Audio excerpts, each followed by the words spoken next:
It's come down to, at this point, a 2-vote difference. The Democratic candidate for town justice, George Alessio, is arguing some voters in his town were disenfranchised by too harsh an interpretation of state election law. At issue, 7 absentee ballots. Voters are supposed to fill in circles. On these, there are check marks, circles, changes, and other marks that led both Republican and Democratic commissioners to reject them. Contain extraneous marks, and the state election law says if a ballot has marks outside the voting square that we are not allowed to count those ballots. Also uncounted were 3 affidavit ballots sealed Election Day in an extra envelope. They too were rejected. Election is, again, one of the most fundamental processes of our democracy, and we want to make sure that everybody who has the opportunity to be heard for their choice for a particular candidate is heard. It will now be up to Judge Deborah Karolounis to decide if votes are counted and which votes are counted. And that's where things could get interesting. The strongest case may be for counting the affidavit ballots, which were sealed in an additional envelope because of an apparent error by some elections workers. When those ballots were finally reviewed, 2 went for Republican Paul Carey, 1 for Alessio. Add them to the current vote totals, and Carey's lead increases to 3 votes. Then come the disqualified absentee votes. The judge could accept some, reject others, but if she rules that all should be counted, 5 would go to Alessio, 2 to Carey. And that would mean a tie vote. That creates a vacancy, which goes back to the Republican-controlled town board, which will probably appoint Mr. Carey. You know, I believed in the process and I went through it, and if in fact the court validates all those ballots and it turns out to be a tie, I'll feel comfortable with that result. The race may finally end next Thursday. In Syracuse, Bill Kelly, News 10 Now. After a long campaign and a thorough vote count, it all comes down to 10 votes. 3 affidavit ballots sealed in improper envelopes through a mistake by poll workers.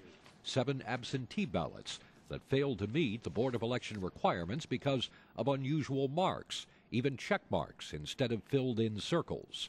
Ballots the elections commissioners had disqualified. This is our standard operating procedure. Ed and I ruled unanimously on every issue that was before the court today. But each vote is of major import in this race, where the last unofficial count gave Paul Carey a 2-vote lead. 5 of the absentees are votes for Alessio, 2 for Carey. If the votes are counted, Alessio wins. 2 of the affidavit votes are for Carey, 1 for Alessio.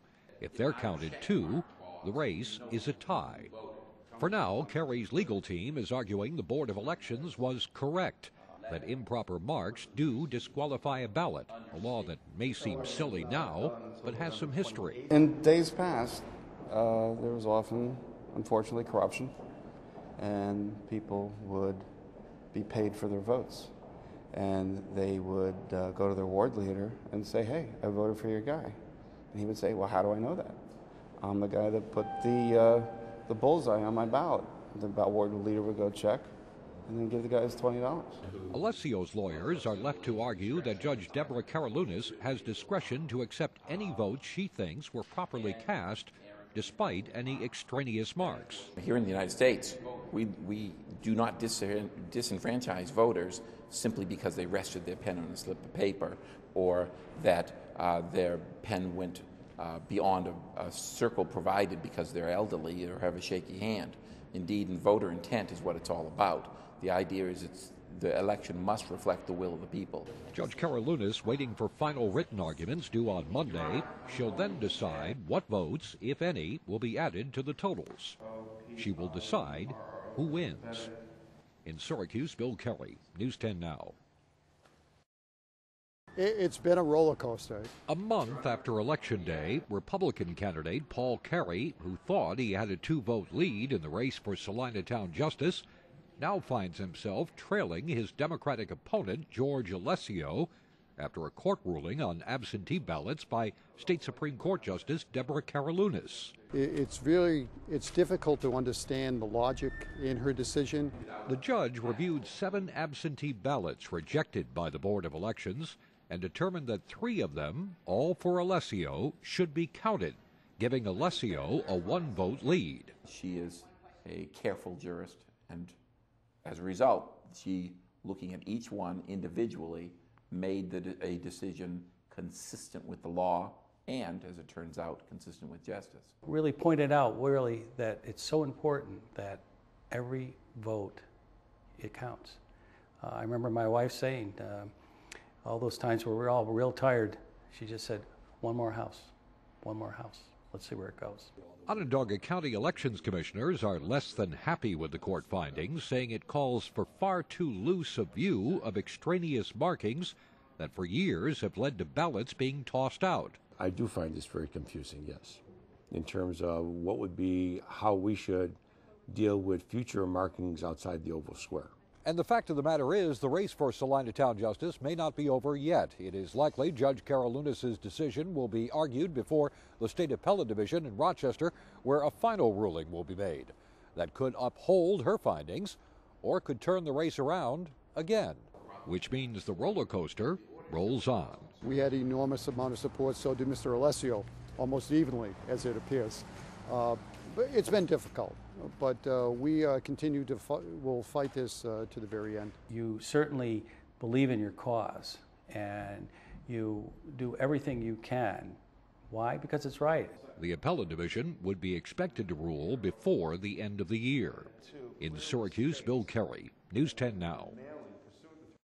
After Judge Deborah Karoulounis ruled that 3 disqualified absentee ballots should be counted in the race, giving a 1-vote victory to Democratic candidate George Alessio, Republican Paul Kerry was back, claiming 3 uncounted affidavit ballots should also be counted, and raising new challenges to the court's jurisdiction in the case. It seems that this case keeps trying to get new life.